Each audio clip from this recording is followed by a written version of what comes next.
Assalamualaikum warahmatullahi wabarakatuh. Selanjutnya kita melanjutkan di part kedua ya, ataupun episode kedua, sambungan video dari part yang pertama kemarin.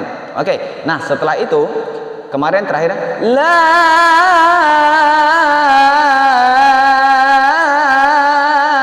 ilaha illallah.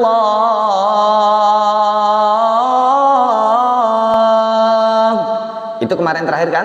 Kemudian kita lanjutkan di part kedua. Part keduanya yaitu isinya tentang cara pengolahan nafasnya. Ya, pengolahan nafas tersebut kita memang benar-benar mentokkan pada bagian di dada. Oke? Nah, bagaimana Bang Zai kalau ketika kita ingin meninggikan suara kita? Oke, baik. Nah, kali ini saya benar-benar mencontohkan saya dalam posisi ataupun kondisi suara sedang serak nih ya, suara sedang serak ataupun lagi batuk. Oke? Bagaimana agar kita bisa melantunkan tetap dengan standar dan tinggi pada suara kita saat azan. Oke, baik. Nah, kita boleh menyediakan air.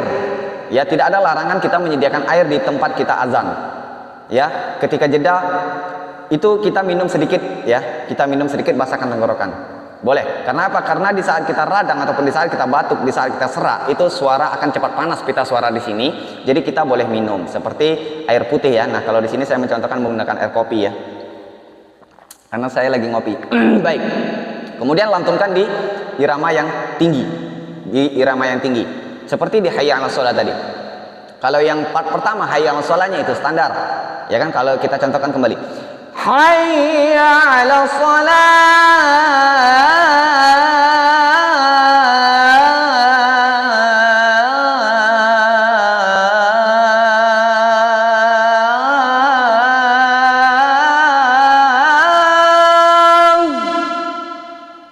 Ya.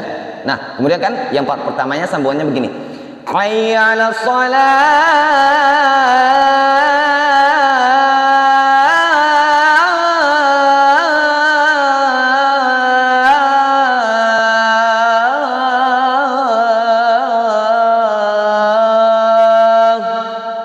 seperti itu kan?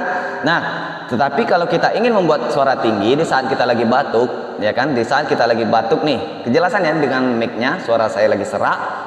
Oke, karena beberapa hari ini kita membuat konten dengan teriak-teriak ya, jadi ya nggak mungkin kan, karena setiap orang ada kelebihan, ada kebatasannya juga, ada kekurangan ya kan. Nah, nggak mungkin ketika kita teriak-teriak nggak mungkin suara itu nggak habis, pasti ada habisnya. Walaupun sebagaimana orang itu pintarnya, tetap ada habisnya. Nah, jadi tidak merubah kemungkinan bahwasanya setiap orang bisa merasakan ataupun kehabisan suara. Oke, jadi bagaimana caranya agar tetap kondisional ataupun tetap profesional ataupun tetap dalam kondisi standarnya. Oke, kita biasa kita menggunakan suara dada nih. Sekarang kita saat batuk kita gunakan suara perut. Kenapa? Karena kalau suara kita serak seperti ini, kejelasan ya suara saya serak. Oke, itu suara yang di sini di pita suara tenggorokan dan di dada terganggu. Ya kan, lagi terganggu. Kemudian kita ada kesempatan untuk azan, disuruh azan.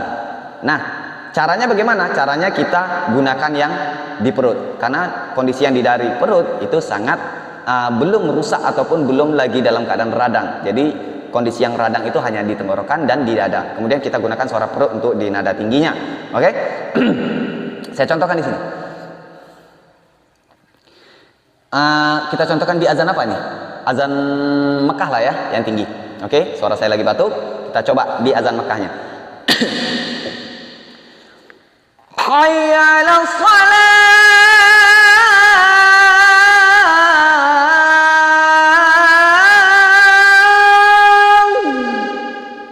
Nah, sampai kan?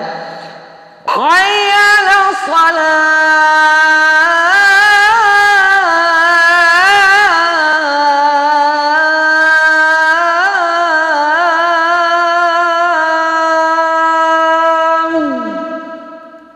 Ya kan?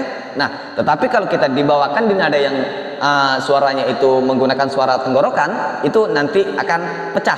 Contohnya seperti apa? Kita gunakan suara tenggorokan ya. Nah, tadi kan suara perut, kita gunakan suara tenggorokan. Hayya 'alal falah. Nah, kelihatan ya? Gitu, itu adalah pecah. Hayya 'alal falah.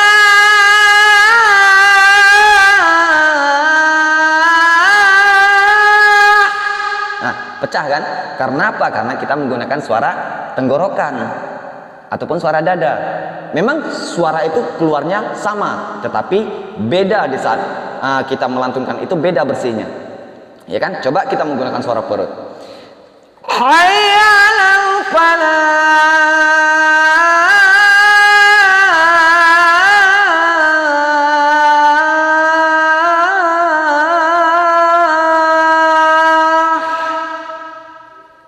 Bersih kan? Nah, karena itu kita harus pandai cara mengelola suara, mana suara dada, suara perut, suara tenggorokan, suara diafragma. Kenapa? Karena gini, di saat kita sedang batuk pun kita bisa tampil, di saat suara kita sedang serak pun kita bisa tampil insya Allah dengan sempurna ataupun mendekati sempurna. Tetapi kita harus tahu bagaimana sih caranya untuk mengolah suara, bagaimana caranya mengeluarkan suara perut, bagaimana caranya mengeluarkan suara dada, suara diafragma, suara perut, tenggorokan. Itu ada trik-trik dan cara-caranya. Oke? Nah, teman-teman semuanya, yang penting di sini terlebih dahulu tahu kalau ketika sedang batuk gunakanlah suara perut. Karena di saat batuk itu yang rusak hanya di suara tenggorokan dan suara dada, kemudian mendekati diafragma. Suara perut kita belum terganggu. Jadi karena itu kita tampil, disuruh tampil, wah saya lagi batuk nih. Tetaplah tampil. Pastikan Anda menggunakan suara perut. Untuk selanjutnya bagaimana sih cara mengeluarkan suara perut, suara dada, suara diafragma, dan suara tenggorokan? Saksikan di part ketiga. Sip. Assalamualaikum warahmatullahi wabarakatuh.